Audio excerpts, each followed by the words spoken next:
everybody. I'm Brittany Lewis, a breaking news reporter here at Forbes. Joining me once again is Brittany Martinez, the executive director of Principles First. Brittany, thank you so much for joining me. Thank you for having me back. It was a big night last night, election night, and Democrats had a pretty good night. They saw wins from both sides of the country, California all the way to New Jersey and up and down the coast. To start off the conversation, what are some of your takeaways of last night? I think what happened is what we were probably speculating. A lot of people who are in the political realm is that Democrats were going to do well. And we had these states we had some of these races in blue states, or some of these ballot initiatives in blue states like Prop 50 in California, or, the mayor's race in New York City. And so I think it went as expected. And now what we're seeing is sort of what I was projecting, is Republicans trying to figure out how to pivot on this. I've already, Trump already came out, maybe even yet last night, it might have been this morning, saying it's because I wasn't on the ballot, and I had a feeling he would go that angle.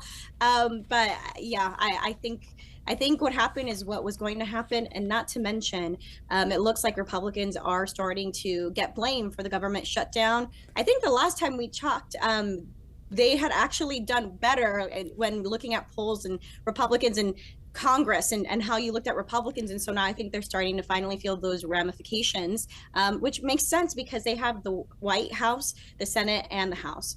So of course, American people are paying attention. To that point, polls have suggested, as you said, no one likes a shutdown. There was blame to go all around, but more people are blaming President Trump as well as Republicans on the shutdown. But President Trump, as you said, he posted Trump wasn't on the ballot and shutdown were the two reasons that Republicans lost elections tonight, according to pollsters.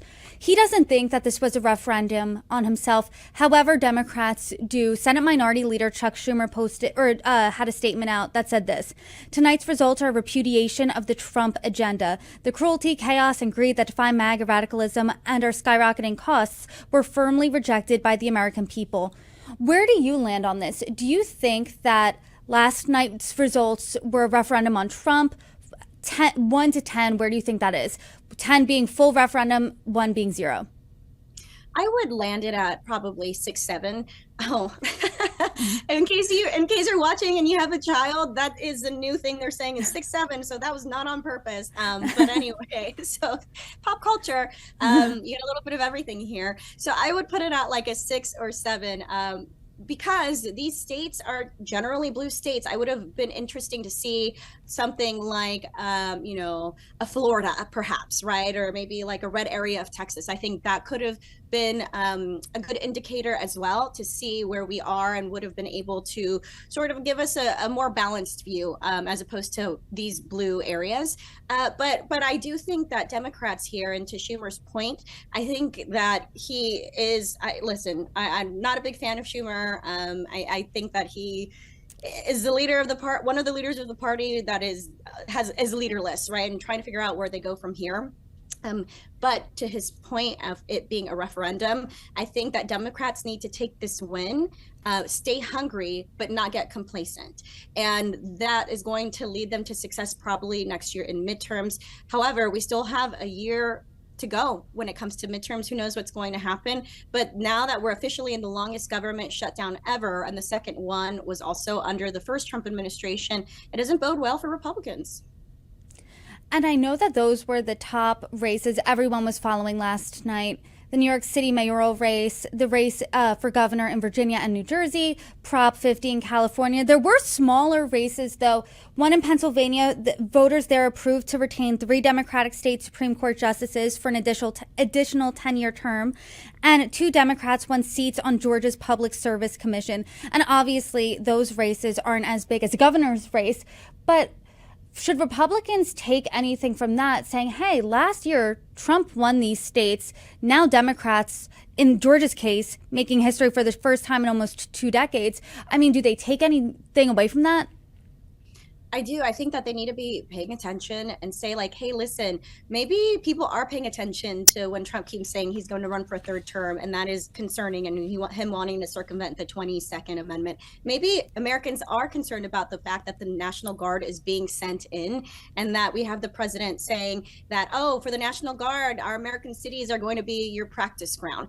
People are paying attention, and yes, now it's affecting the economy, and we know it's the economy, stupid. It always comes down to the economy. So these other issues that are democracy focused, that people should very much be paying attention to, absolutely, they might not feel like it's as important as it is. They may think it's an exaggeration. We're in the United States of America, we're a democracy, but now you're hurting their pocketbooks, and now they're starting to pay attention.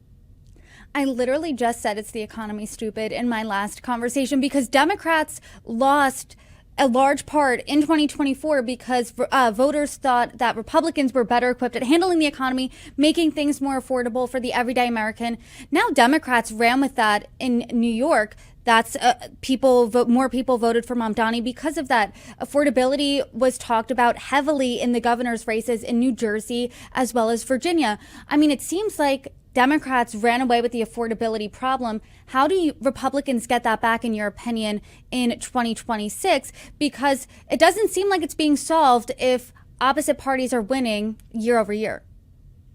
I think that Republicans really need to be careful about this and reopen the government. And listen, I think maybe we talked about this the last time that I was on.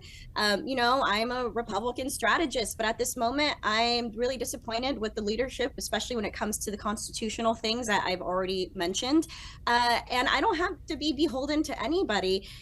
Trump has the White House, the Senate, and the House, and the Supreme Court, which isn't relevant in this case, but you have all three. And so, of course, American people are going to point to you as being the problem for this government shutdown. So, one, Republicans and Democrats have to work together to keep the government funded, or I should say reopen it, because it's been closed for this long. And we have to preserve the filibuster. Trump is trying to go with the nuclear option and say, listen, get rid of the filibuster. No. One, years ago, when Democrats tried to do the same things, Republicans rightfully said no.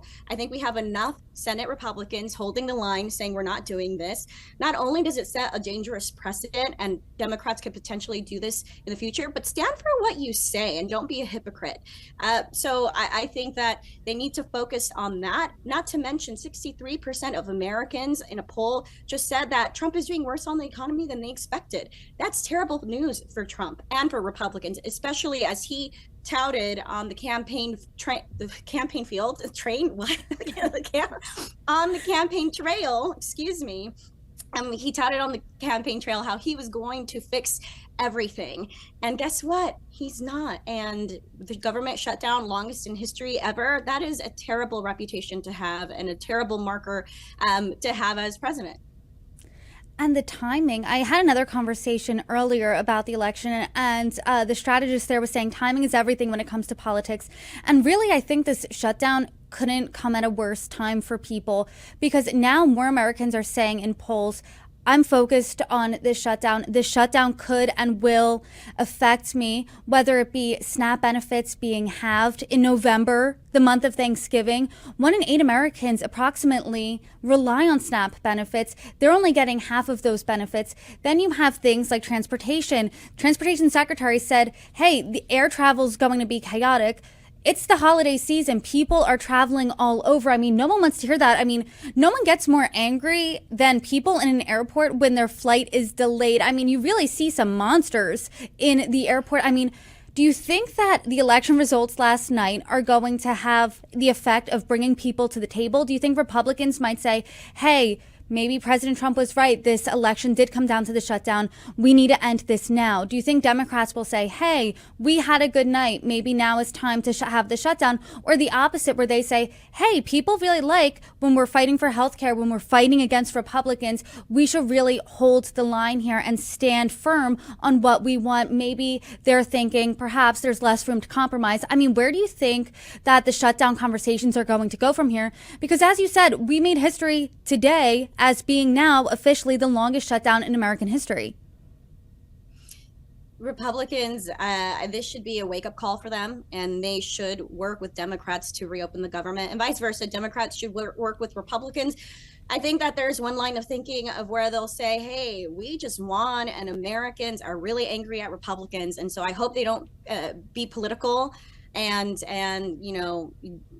stall the shutdown further than it's already been stalled. I think there's a line of thinking that they could do that because they are, fighting for the American people, and people can further blame Republicans. So I hope it doesn't get political, because we are dealing with Americans' lives, their livelihood, their ability to put food on the table, especially as we're heading into the holiday season. So this is not the time for political theater and antics. For the Republicans, they really need to say, like, oh, shoot, maybe we should have been negotiating with Democrats better and out of good faith, rather than invite them to the White House where you put a Trump 2028 red MAGA hat on the Roosevelt desk. I actually don't know if that's what it's called. The desk that I'm talking about. I'm having all these gaffes today. Excuse me. But putting the Trump 2028 hat on the Resolute desk. Thank you. Resolute desk. So that is not negotiating in good faith. And so I think Republicans need to grow up, and it starts with President Trump at the top. And I think that Democrats need to take this win that they just had yesterday and not be hypocritical, and really actually come to the table with Republicans to get this done for the American people. And since a year ago today, if you can believe it, was the 2024 election, Democrats saw major losses. And it seemed like ever since then, Democrats were really in the wilderness. They didn't know which way their party was going. They didn't know a message to rally behind. Democrats' approval rating has been underwater since then. Now we see two types of Democrats emerge victorious last night. We see the progressive, self-described Democratic Socialist with Zohran Mamdani winning the New York City mayoral election. You also see more moderate Democrats, one former member of Congress, one current member of Congress, winning the governor's races in New Jersey as well as Virginia. And you're seeing them, they have national security backgrounds, they're more moderate, and you're seeing these two different pathways for Democrats here. As a Republican strategist, does that concern you that you're seeing two types of Democrats win? Because what does that mean for the midterms? Because Democrats are positioning this as, hey, we're the Big Tent party. We can win with this type of Democrat in New York. We can win with this type in New Jersey. We can win with this type in Virginia. I think Democrats need to remember that Democrat Socialist is antithetical to itself. You can't be democratic as in pro-democracy and also be a socialist. So I think that's number one. I think it's important to be Big Tent. I think it's important to be able to have dissenting voices in your party. But if the election last year taught us anything, is that the majority of Americans live in the middle. And it's the extremes on either side that get all of the attention and suck all the air and oxygen out of the room. And so, I think that you're definitely going to have your young activists saying, like, no, what's happening in New York City, this is the way and this is a path forward, and we were too moderate in the last election. And I think you're going to have, though, your traditional Democrats and those who are maybe blue dog Democrats trying to lead folks down that more moderate path. We'll see what ultimately happens next year, especially with midterms. But I think it's important for both parties to be healthy and to be Big Tent in their own respective ways.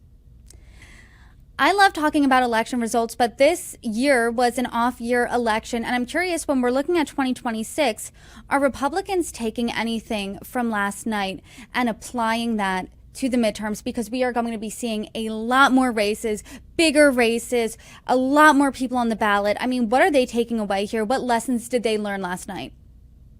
I think to keep in mind is that, so when you take New Jersey, for example, the Republican candidate there did fairly well for a Republican candidate in New Jersey, and that was someone who was more moderate. I think that is an important indicator for Republicans. I think people are tired of some of the bombastic rhetoric, of some of the things that we already talked about, like with the National Guard and the way that, we're talking about fellow Americans as being essentially enemies just because they disagree with you. I don't think that's what people are looking forward to in their elected leaders. I think that we have to have a better path forward for that sort of thing. And, I think that in 2024, Republicans did well with demographics that they haven't always done well with, or did better than they have in the past. Hispanics being one of them, women being one of them. And so I think, similar to the advice that I gave to Democrats to not take things for granted, I think Republicans have to keep moving forward in exploring those opportunities to engage with constituencies in those communities. Well, certainly a lot to look out for between now and the midterms, and now and whenever this government shutdown comes to an end. And I hope you and I can talk about it all and more. Brittany Martinez, thank you as always. Thank you for having me.